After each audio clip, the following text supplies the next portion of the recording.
اعوذ باللہ من الشیطان الرجیم بسم اللہ الرحمن الرحیم سلام اللہ علی بقیت اللہ الاعظم۔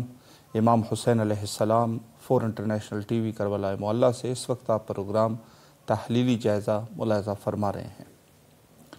آج یوم رحلت حضرت ملکۃ العرب ام المومنین خدیجۃ الکبریٰ سلام اللہ علیہا ہے، لہٰذا اس عظیم مناسبت پر تمام مومنین اور بالخصوص ہمارے اور آپ کے وارث حقیقی حضرت بقیت اللہ اجل اللہ تعالی فرجہ الشریف کی خدمت میں عرض تسلیت و تعزیت پیش کرتے ہیں۔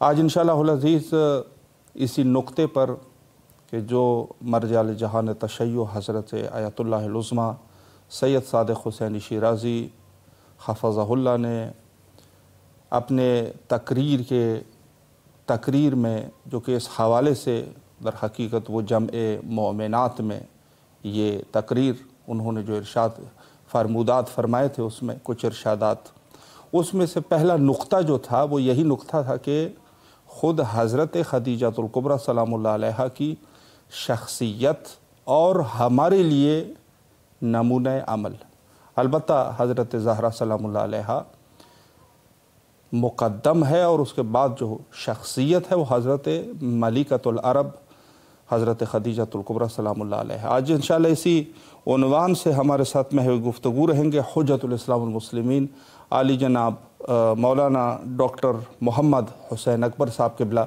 لاہور سے ہمارے ساتھ پروگرام میں شامل رہیں گے، اور کنٹرول روم سے فرما رہے ہیں کہ خوشبختانہ ہمارا رابطہ قائم ہو چکا ہے۔ السلام علیکم ورحمۃ اللہ وبرکاتہ۔ علیکم السلام ورحمۃ اللہ وبرکاتہ۔ قبلہ کیسے مزاج ہے آپ کے؟ خیر عافیت سے ہیں انشاءاللہ؟ شکر خدا، الحمدللہ، اللہ آپ کو سلامت رکھے۔ نعمتوں میں الحمدللہ۔ سب سے پہلے تو قبلہ آپ کی خدمت میں آج کی مناسبت سے جو کہ شہادت کی مناسبت ہے حضرت خدیجۃ الکبریٰ سلام اللہ علیہا، عرض تعزیت و تسلیت پیش کرتے ہیں، اور ساتھ ساتھ میں امام حسین علیہ السلام میڈیا گروپ اور بندہ حقیر نہایت ہی تہ دل سے آپ کے ممنون اور مشکور ہے کہ آپ تشریف لائے اور اس مہم موضوع پر ہمیں خدمت کا موقع فراہم فرمایا۔ اور قبلہ اگر آپ اجازت فرمائیں تو میں سوالات کا سلسلہ بھی شروع کروں اس خطاب میں جو مرجع علی جہان تشیع حضرت آیت اللہ العظمیٰ سید صادق حسینی شیرازی دامت برکاتہ نے کچھ نکات، کچھ فرمودات، اسی حوالے سے جو ہے میں سوالات کا سلسلہ شروع کروں۔ میں بھی تمام عالم اسلام کو بالعموم اور خاص طور پر وارث زمانہ حضرت حجت ابن الحسن العسکری امام زمان علیہ السلام کی خدمت میں ام المعصومین ام المومنین خدیجۃ الکبریٰ سلام اللہ علیہا کی مظلومانہ شہادت کے موقع پر تعزیت پیش کرتا ہوں، اور ملتمس سے دعا ہوں کہ خالق کائنات ہمیں اس بی بی کی کما حق ہو معرفت عطا فرمائے، اور ان کے اسلام پر، مومنین پر انگنت احسانات جو ہیں بے شک ان کا بدل تو ہم نہیں دے سکتے، لیکن کم از کم ان کی معرفت، ان کی تعلیمات کو دنیا میں عام کریں، ان کے مقام کو روشن کریں، دنیا کو ان کے مقام سے آشنا کرنے میں ہمیں یہ سعادت حاصل ہو کہ صحیح جو مقام خالق نے ان کو عطا فرمایا ہے اس سے دنیا کو آگاہ کر سکیں، کیونکہ دنیا کے ظالم آج بھی اس بی بی کے فضائل و کمالات پر پردہ ڈالنے کی ناکام کوشش کرتے ہیں، لیکن جنہیں اللہ نے عظمت عطا فرمائی ہو اور جن کی خدمت میں خالق نے سلام پیش کیے ہوں، وہ مخدومہ کتنی عظمت کی مالک ہوگی۔ بے شک یقیناً آپ سوالات فرمائیے جو بندہ ناچیز ایک طالب علم کی حیثیت سے جواب عرض کر سکا، انشاءاللہ ضرور ناظرین کی خدمت میں اپنے جو معروضات ہیں وہ عرض کروں گا۔ قبلہ اللہ آپ کو سلامت رکھے، بزرگواری ہے قبلہ آپ کی۔ میں پہلا سوال اسی عنوان سے کرنا چاہوں گا چونکہ آج شہادت کا موقع بھی ہے، اور خود مرجع علی جہان تشیع حضرت آیت اللہ العظمیٰ سید صادق حسینی شیرازی حفظہ اللہ نے بھی اس عنوان سے پہلا، چونکہ یہ خطابت تھی ہی اسی مناسبت سے، تو پہلا سوال قبلہ میں اس عنوان سے کروں گا کہ خود حضرت خدیجۃ الکبریٰ سلام اللہ علیہا کی شخصیت پر روشنی ڈالتے ہوئے یہ بھی قبلہ آپ فرمائیں کہ ہمارے لیے وہ کس عنوان سے نمونہ عمل ہے، اس پر قبلہ اگر ایک وضاحت فرمائیں۔ سب سے پہلے تو میں رسول خدا صلی اللہ علیہ وآلہ وسلم کے فرمان کو ناظرین کی خدمت میں پیش کروں گا، جس میں آپ نے ارشاد فرمایا تھا لولا سیف علی ومال خدیجہ وحمایت ابا طالب لما تقدم الاسلام، کہ اگر علی ابن ابی طالب علیہ السلام کی تلوار ذوالفقار نہ ہوتی، ام المومنین خدیجہ الکبریٰ سلام اللہ علیہا، ملکۃ العرب جناب خدیجہ الکبریٰ سلام اللہ علیہا کا مال نہ ہوتا، اور محسن انسانیت، محسن اسلام، محسن رسالت حضرت ابو طالب علیہ السلام کی حمایت نہ ہوتی تو اسلام کبھی بھی پروان نہ چڑھتا۔ سبحان اللہ۔ یقیناً ان محسنین کے ان احسانات کو حضرت صلی اللہ علیہ وآلہ وسلم نے اپنی زندگی کے آخری لمحات تک یاد رکھا، اور آج کا دن جو یقیناً خاص طور پر جناب صدیقہ کبریٰ جناب زہرا سلام اللہ علیہ کے لیے اور ان کے بابا کے لیے بہت بڑی مصیبت کا دن ہے، اور جس مصیبت میں رسول خدا صلی اللہ علیہ وآلہ وسلم نے وقت گزارا اور حکم دیا کہ اس بی بی کی یاد میں پورا سال عام الحزن، غم کا سال منایا جائے، اور پھر زندگی بھر نہ صرف آپ کو یاد کیا کرتے تھے، بلکہ ایک دفعہ جب بی بی کا تذکرہ ہوا تو امہات المومنین میں سے ایک محترمہ نے یہ کہہ دیا کہ اللہ نے آپ کو کنواری بیویاں عطا فرمائیں، آپ کو ایک سے ایک بہتر بیوی عطا فرمائی، اور آپ پھر بھی اس بڑھیا کو یاد کرتے ہیں، تو آپ کے چہرے پہ ناگواری کے آثار نمودار ہوئے، چہرہ سرخ ہو گیا، اور مخاطب کر کے فرمایا کہ تم اس کی بات کرتی ہو جو مجھ پر اس وقت ایمان لائی تھی جب لوگ مجھے جھٹلاتے تھے، اس نے اس وقت مجھ پہ مال خرچ کیا تھا جب لوگ مجھے محروم کرتے تھے، سبحان اللہ، اور اس نے میرے دکھ اور میری تکلیفوں، میرے زخموں پر مرہم رکھی تھی، اور سب سے بڑی بات یہ ہے کہ باقی ازواج نے مجھے اولاد جیسی نعمت سے محروم رکھا، جبکہ اللہ نے اس کے بطن اطہر سے مجھے ذریت اور نسل عطا فرمائی، صدیقہ کبریٰ جناب زہرا سلام اللہ علیہا کی صورت میں، جو قیامت تک باقی ہے اور باقی رہے گی۔ تو بھلا اس مخدومہ کائنات کے مقام و رتبے کا کوئی کیا مقابلہ کر سکتا ہے کہ جب ایک مرتبہ حضرت جبرائیل امین علیہ السلام وہی لے کر رسول خدا صلی اللہ علیہ وسلم کی خدمت میں حاضر ہوئے، تو حضرت مخدومہ کائنات سیدہ طیبہ طاہرہ ام المؤمنین ام المعصومین حضرت خدیجہ الکبریٰ سلام اللہ علیہا تشریف فرما تھیں۔ جبرائیل علیہ السلام کے قدم رک گئے اور عرض کیا کہ اے بی بی، اللہ تعالیٰ نے آپ کی خدمت میں سلام بھیجے ہیں۔ تو بی بی نے جواب میں یہ کہا تھا ہوا السلام، وہ تو عین السلام ہے، وعلیکم السلام والسلام علیکم ورحمۃ اللہ وبرکاتہ۔ تو خود اسی سے اندازہ لگا لو کہ جس مخدومہ کائنات کی خدمت میں رب کائنات سلام بھیج رہے ہوں، وہ مالک کتنی عظمت اور کتنی شان والا کریم پروردگار اس بی بی کے مقام اور رتبے کو واضح کر کے دنیا کو یہ بتانا چاہتے ہیں، خبردار اس بی بی کے مقام اور رتبے کو دوسروں کے ساتھ قیاس نہ کرنا۔ اللہ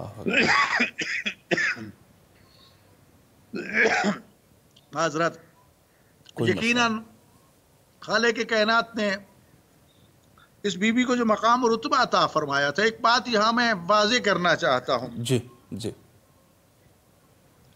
اس بی بی کے مقام اور رتبے کو گھٹانے کے لیے بڑے فخر سے یہ کہا جاتا ہے کہ ازواج مطہرات رسول خدا صلی اللہ علیہ وسلم میں فلاں فلاں کنواری تھیں، جبکہ حضرت خدیجہ سلام اللہ علیہ نعوذ باللہ 2 شوہروں سے بیوہ تھیں۔ یہاں میں ایک قانون اور کلیہ عرض کرنا چاہتا ہوں اور چیلنج کرنا چاہتا ہوں پوری دنیا کو، حضرت حوا علیہ السلام سے لے کر حضرت نرجس خاتون سلام اللہ علیہ تک جتنے بھی امہات الانبیاء ہیں، امہات المعصومین ہیں، امہات الائمہ ہیں، ان میں سے کوئی بھی ایسی خاتون نہیں ہے کہ جس نے دوسری شادی کی ہے۔ سبحان اللہ، صحیح۔ حضرت خدیجہ کبریٰ سلام اللہ علیہ کے بھی اولین اور آخرین شادی تھی. یہ جو بے شک افسانہ گھڑا گیا کہ 2 شوہروں سے بیوہ جی جی تھی، سراسر جھوٹ سے بڑھ کر کچھ بھی نہیں کیا. بے شک سوال پیدا ہوتا ہے کہ پھر بی بی نے 28 سال یا 25 سال یا 40 سال تک شادی کیوں نہیں کی؟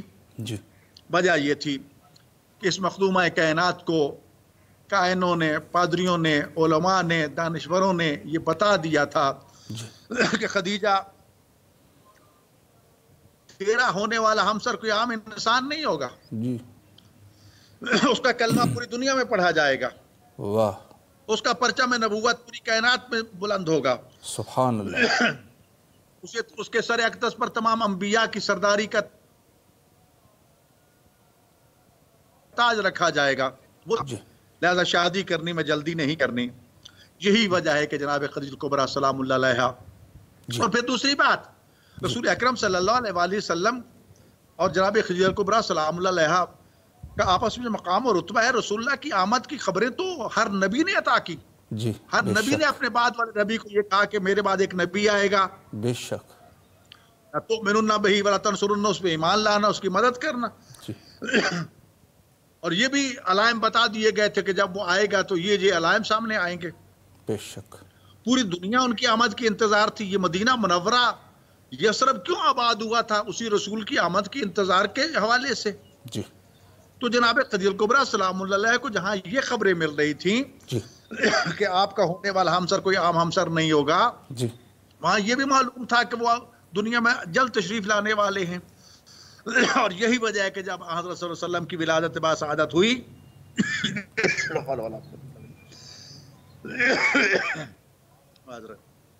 ولادت باسعادت ہوئی تو آپ کا نور پوری کائنات میں چمکا.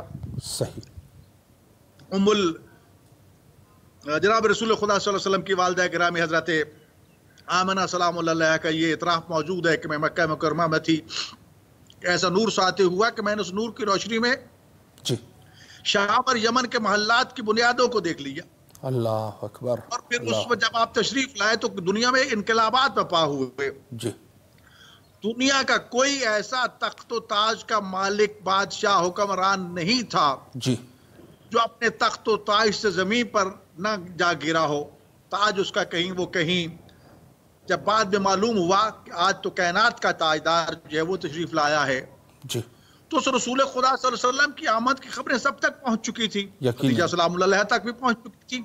تو بی بی ایسے انتظار میں تھی کہ وہ کب وقت آئے گا کہ وہ گوہر یگانہ جی سبحان اللہ، جو اس دنیا میں پوری کائنات کا سردار بن کے آیا، جس کی وجہ سے یہ کائنات خلق ہوئی ہے، جو بقائے کائنات کا ضامن ہے، جی اس کی زوجیت میں جاؤں گی. اللہ اکبر. ظاہری طور پر یتیم عبداللہ تھے، جی لیکن فضائل و کمالات دنیا کے سامنے نمایاں ہوتے جا رہے تھے. سبحان اللہ. جناب خدیجہ کبریٰ سلام اللہ علیہ نے یہ سب خبریں سن رکھی تھیں، جی چاہتی تھیں کہ یہ یتیم عبداللہ والا ٹائٹل جسے بڑی حقارت سے دیکھا جاتا ہے، جی اس کو ختم کرا کے اصل مقام مصطفیٰ صلی اللہ علیہ وآلہ وسلم کو دنیا کے سامنے پیش کرے. اور اس کے لیے ہی بی بی نے آپ کے چچاؤں کو بلایا، کیونکہ آپ ایک تجارت پیشہ خاتون تھی. جی 80,000 اونٹوں پہ جس کا مال تجارت ہر روز دنیا کے مختلف ممالک میں جایا کرتا تھا، ان کو بلا کے عرض کی کہ میں چاہتی ہوں کہ آپ کے ساتھ شراکتی کاروبار کروں. جی آپ کے چچاؤں نے قبول کیا، اور یہ واحد پروجیکٹ تھا جو منصوبہ تھا شراکتی کاروبار کا، جو حضرت ابو طالب علیہ السلام اور جناب ام المعصومین خدیجہ کبریٰ سلام اللہ علیہ نے پرائیویٹ لمیٹڈ کمپنیاں جو آج موجود ہے، اصل اس کی بنیاد تو ان دو ہستیوں نے رکھی تھی. صحیح. تو معاملہ طے کیا، اور اصل مقصد بی بی کا تجارت نہیں تھا. جی فوراً سوال کیا کہ معاہدہ ہو گیا تو آپ کا یہ کارواں تجارت جو ہے یہ سب سے پہلے کہاں جائے گا؟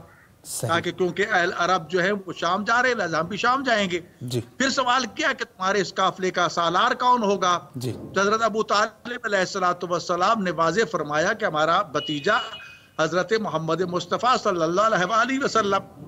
یہ سننا تھا کہ بی بی کی خوشی کی انتہا نہ رہی، اور درخواست کی کہ میں چاہتی ہوں کہ اس سید و سردار کے فضائل و کمالات کا ذرا امتحان لوں. جی اور ساتھ ہی کہہ دیا اپنے میسرہ غلام کو کہ جاؤ میرے ریوڑ سے فلاں اونٹ لے کے آؤ. جی. میسرہ جب وہ اونٹ لینے کے لیے گیا تو وہ سرکشی میں مشہور تھا اونٹ. جی. جب لے کے آیا تو آپ کے چچا حضرت عباس علیہ السلام نے ناراضگی کا اظہار بھی کیا کہ تمہیں اور کوئی نہیں ملا تھا کہ یہ لے کے آئے. اگر خدا نہ خواستہ ہمارے بھتیجے سے یہ کنٹرول نہ ہو تو ہماری عزتی ہو جائے گی. لیکن یہ سننا تھا کہ رسول اکرم صلی اللہ علیہ وآلہ وسلم نے فرمایا کہ چچا جو آ گیا ہے سو آ گیا ہے، پریشان ہونے کی ضرورت نہیں ہے. جب آپ کے لبہ نبوت سے یہ کلمات نکلے تو اونٹ نے جب یہ کلمات سنے تو فوراً گھٹنے ٹیک دیے، اپنے چہرے کو سرکار مصطفیٰ صلی اللہ علیہ وآلہ وسلم کے قدموں پہ رکھ دیا، اور خالق نے فصیح عربی زبان میں اسے بولنے کی طاقت عطا فرمائی اور بول کے کہا کہ وہ دنیا والوں مجھ سے بڑھ کر کوئی خوش نصیب ہو سکتا ہے کہ جسے مصطفیٰ کے قدم چومنے کی سعادت حاصل ہو رہی ہے. بے شک بے شک. تو جب اونٹ بول پڑا تو دنیا نے کیا کوئی سمجھا ہوگا کہ یہ کیا کہ جس کے قدموں پہ اونٹ سر رکھ کے کلام کرتا ہے وہ مصطفیٰ کے شان کا مالک ہوگا. اور یہی وجہ ہے کہ جناب خدیجہ سلام اللہ علیہا نے اس قافلے میں روانہ کیا، اور روانگی کے وقت بھی بڑا عجیب منظر تھا. جب سامان تیار ہو گیا تو بلایا اور سلام عقیدت پیش کر کے کہا کہ حضور آپ کے پاس سفر کے لیے کوئی لباس ہے؟ تو فرمایا کہ یہی لباس جو زیب تن کیے ہوئے ہوں. فرمایا اگر کنیز لباس ہدیہ کر دے تو قبول فرما لیں گے؟ تو فرمایا ہم ہدیہ قبول کر لیتے ہیں. تو بی بی نے لباس پیش کیا جس کی تفصیل آیت اللہ العظمہ سید محمد شیرازی مرحوم نے اپنی کتاب امہات المعصومین میں بڑی واضح طور پر بیان کی، جس کا مجھے اردو زبان میں ترجمہ کرنے کا شرف حاصل ہوا. اس کے کئی ایڈیشن چھپ چکے ہیں. تو اس میں فرمایا کہ امامہ یمن کا تھا، مصر کا تھا، ابا کہاں کی تھی، فلاں کہاں کی تھی. پیش کرنے کے بعد بی بی کہتی ہے کہ سردار مجھے اجازت دو درزی کے مطابق فٹ کروا دوں.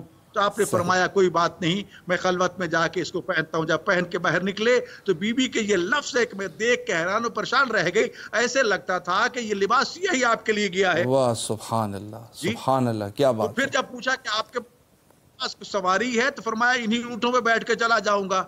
تو پھر بی بی نے درخواست کی کہ حضور اگر آپ قبول فرمائے تو میں اپنی صاحبہ نامی اونٹنی جو ہے وہ آپ کی خدمت میں ہدیہ کرتی ہوں. اور اس کی خوبی یہ ہے کہ نہ تو سوار یہ تھکتا ہے اس پہ سواری کرنے والا، نہ اس سے گرتا ہے. تو آپ نے فرمایا مجھے یہ بھی قبول ہے. تو یہ اونٹنی بھی ہبا کر دی. تو یہاں میں یہ بات عرض کیا کرتا ہوں کہ بعض لوگ جو کہتے ہیں کہ منشی بنا کے بھیجا، جی مینیجر بنا کے بھیجا، یا جو اس قسم کے الفاظ استعمال کرتے ہیں انہیں شرم آنی چاہیے. پہلا کوئی اپنے غلام، اپنے نوکر، اپنے مینیجر کو بھی اپنی قیمتی گاڑیاں دے نہیں. بی بی نے تو سب کچھ پیش کر کے بتا دیا کہ محمد مصطفیٰ صلی اللہ علیہ وآلہ وسلم جو ہے وہ اس وقت غلام بن کے یا نوکر بن کے یا مینیجر بن کے نہیں جا رہے، بلکہ وہ سردار بن کے جا رہے ہیں. اور یہی وجہ ہے کہ اپنے میسرہ غلام کو یہ آرڈر دیا، خبردار کہ راستے میں یہ جسارت نہ کرنا کہ میں آپ کو گائیڈ کر ادھر جانا ادھر نہیں جانا. تو کیونکہ وہ کائنات کا ہاتھی ہے لہٰذا اسے کسی کی رہنمائی کی ضرورت نہیں ہے.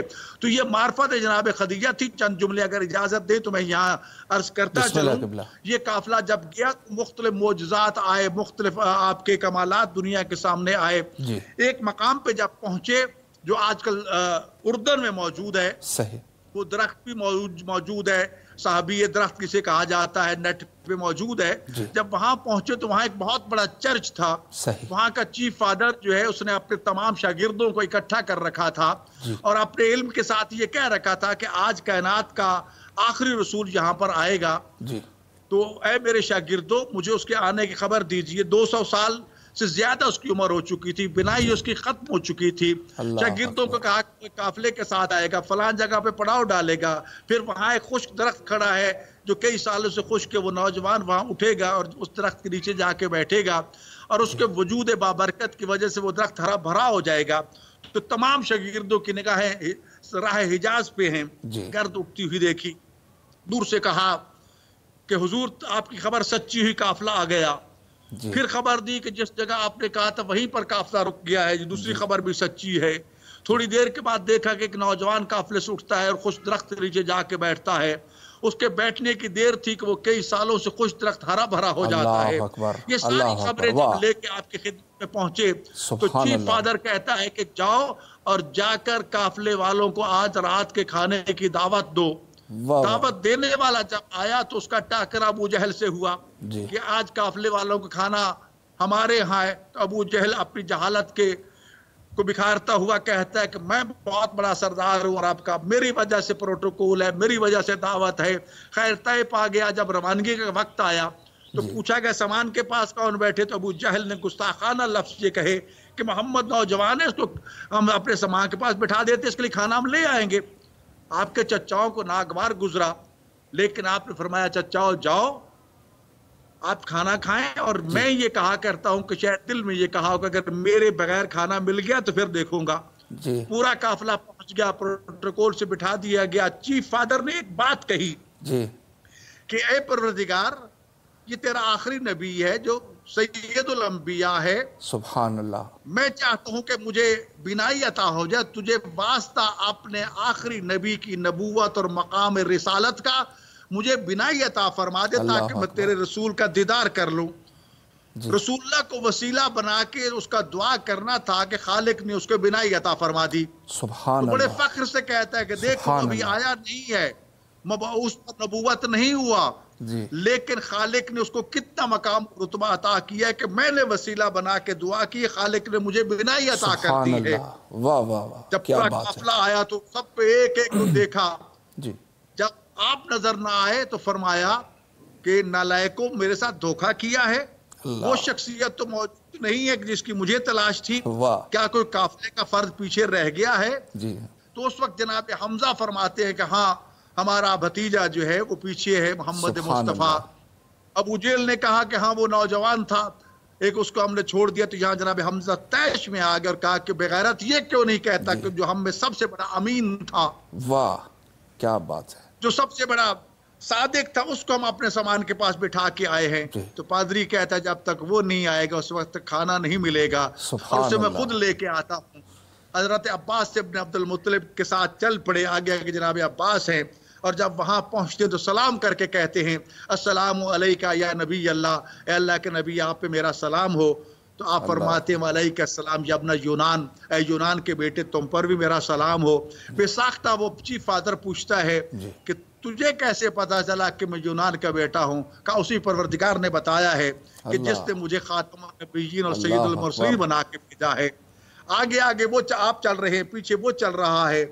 اپنے دل میں خیال کرتا ہے کہ آخری نبی کے کندھوں پہ مہر نبوت ہے. دعا کرتا ہے پروردگار تمام نشانیاں پوری ہو چکی ہیں, یہ آخری نشانی بھی مجھے دکھا دے تو یقین کامل ہو جائے گا. خدا نے جبریل امین کو حکم دیا کہ ہوا بن کے مصطفیٰ کے کندھوں سے کرتا ہٹا دو. ادھر کرتے کا ہٹنا تھا, مہر نبوت چمکی, فوراً قدموں میں گر کے کہتا اشہد انک محمد رسول اللہ, میں گواہی دیتا ہوں کہ آپ محمد ہیں, اللہ کے رسول ہیں.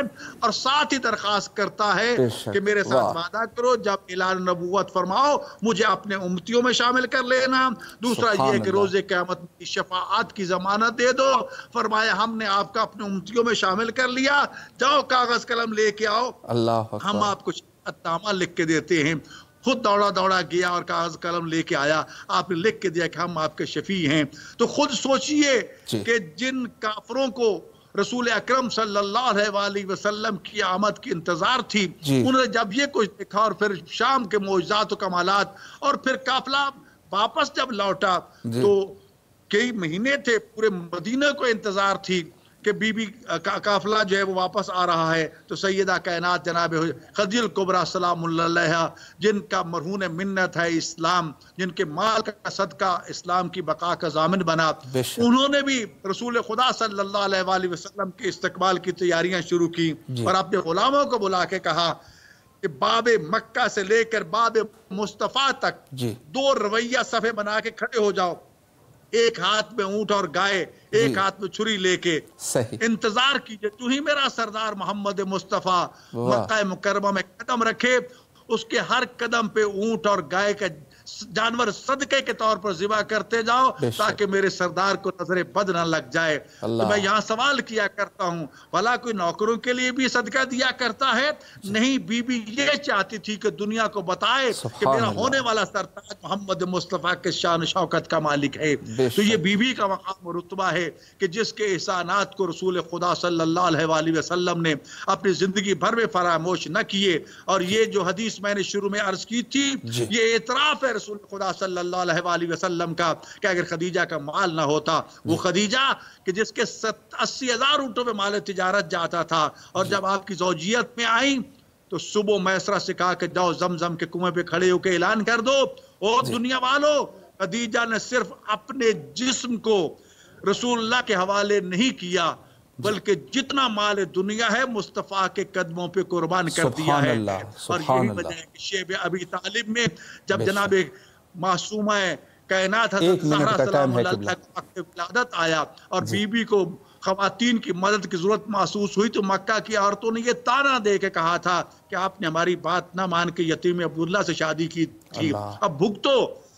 تو سب بی بی فرماتی ہے کہ یہ دنیا کی کوڑیاں تو کوئی حیثیت نہیں رکھتی، یہ سب کچھ مصطفیٰ کے قدموں پہ قربان کر کے اللہ اکبر، اللہ المعصومین مادر زہرا زوجہ رسول بننے کا شرف تو مجھے ہی حاصل ہوا ہے۔ کتنی عظمت کی مالک ہے یہ بی بی، جسے علی بھی ماں کہے، جسے فاطمہ بھی ماں کہے، جسے حسن اور حسین بارہ امام بھی ماں کہیں۔ ام المعصومین ہے یہ، ام المومنین تو ساری بیویاں ہیں، یہ بھی ام المومنین ہے، لیکن یہ ام المعصومین بھی ہے۔ حضرت خدیجہ کے مقام و رتبے کوئی مقابلہ نہیں کر سکتا۔ بے شک، بے شک۔ قبلہ اللہ آپ کے توفیقات خیر میں اضافہ فرمائے۔ نہایت ہی ایمان کو تازہ کرنے والے لمحات تھے آپ کے ساتھ آپ کی گفتگو۔ اللہ آپ کے توفیقات خیر میں اضافہ فرمائے۔ ہمیشہ آپ کے لیے اور دیگر بزرگان کے ساتھ ساتھ آپ کے لیے بھی بندہ حقیر کربلا معلیٰ میں دعا گو ہے۔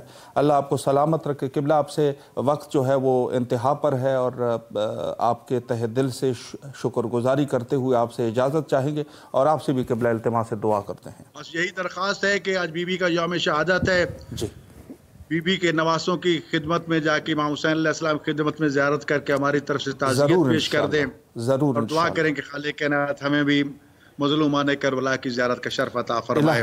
تمام ناظرین کی خدمت میں ایک مرتبہ پھر تعزیت پیش کرتا ہوں، اور یہ بات ضرور کرنا چاہتا ہوں کہ جناب خدیجہ کے احسانات کو فراموش نہ کرو، ان کے تذکرے دنیا کے سامنے بیان کرو، اور خاص طور پر یہ جو دشمن ان کو یہ کہہ کے کہ 2 شوہروں سے بیوہ تھیں، یہ افسانہ جو گھڑ کے ان کے مقام کو گھٹانا چاہتا ہے، میں نے چیلنج کر دیا پوری دنیا کے سامنے کہ مجھے کوئی مثال لا کے دکھا دو بی بی کا اولین و آخری شادی تھی اور خالق یہ مقام خدیجہ کو عطا کیا تھا۔ السلام علیکم ورحمۃ اللہ وبرکاتہ۔ اللہ آپ کے قبلہ توفیقات خیر میں اضافہ فرمائے۔ اجازت چاہیں گے آپ سے، فی امان اللہ، اللہ حافظ، اللہ حافظ۔ وقت بھی انتہا پر ہے، اور آخر میں حجت خدا کے ظہور کے لیے دعا کرتے ہیں، اللہم عجل لولیک الفرج۔